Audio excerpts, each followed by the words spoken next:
Los primeros 100 años de vida independiente de México fueron marcados por la inestabilidad política propia del complicado proceso de construcción de una nación.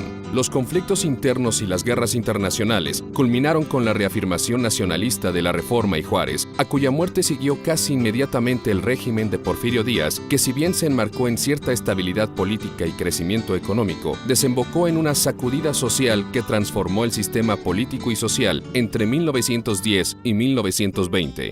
Francisco I. Madero propuso una fórmula de compromiso político, según la cual Díaz mantendría la presidencia y aquel, desde la vicepresidencia, iniciaría un proceso de reforma.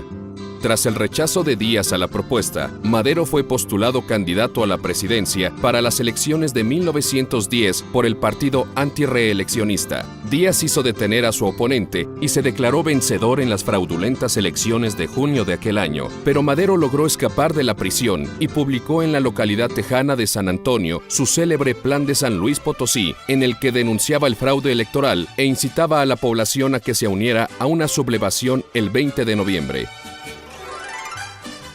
En el norte, en Chihuahua, Pascual Orozco y Francisco Pancho Villa, con unas tropas improvisadas, empezaron a asaltar las guarniciones gubernamentales. Y en el sur, en Morelos, Emiliano Zapata llevó a cabo una sangrienta campaña contra los caciques locales. Poco a poco se fue aislando el régimen de Díaz, cuyo ejército, dirigido por envejecidos militares, no supo hacer frente a las guerrillas revolucionarias. En la primavera de 1911, tras la caída de Ciudad Juárez, Díaz se vio obligado a renunciar y entregar el poder a Madero. Después de un breve gobierno provisional, Madero fue electo presidente en octubre de 1911.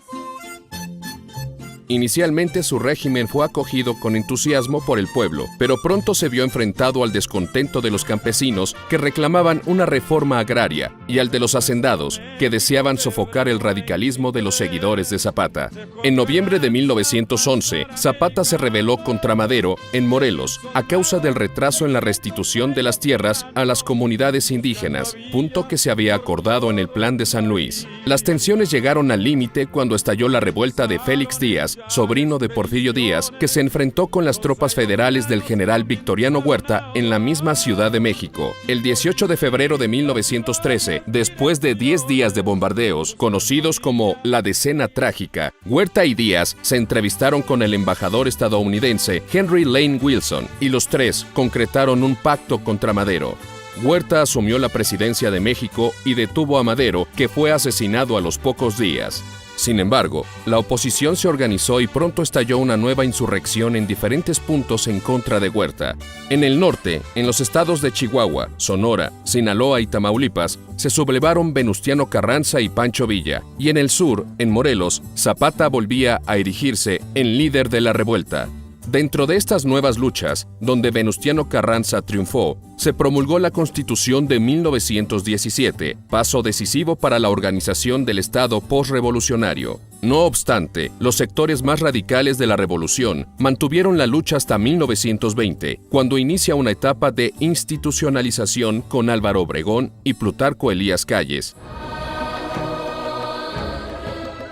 Hoy, a 100 años de ese suceso histórico, vale la pena recordar que la gesta revolucionaria fue inspiración de un nuevo movimiento artístico que sorprendió desde entonces al mundo entero, el muralismo mexicano, que inmortalizó nombres como Chávez Morado, González Camarena, Rivera, Orozco y Siqueiros. Recordemos también que con el fin de la Revolución Mexicana se inició la construcción del nuevo México del siglo XX, con el surgimiento de nuevas instituciones que a partir de su creación constituyen el andamiaje de nuestra nación.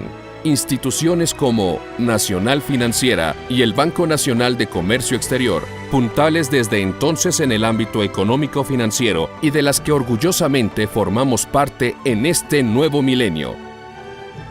Bienvenidos, señores consejeros.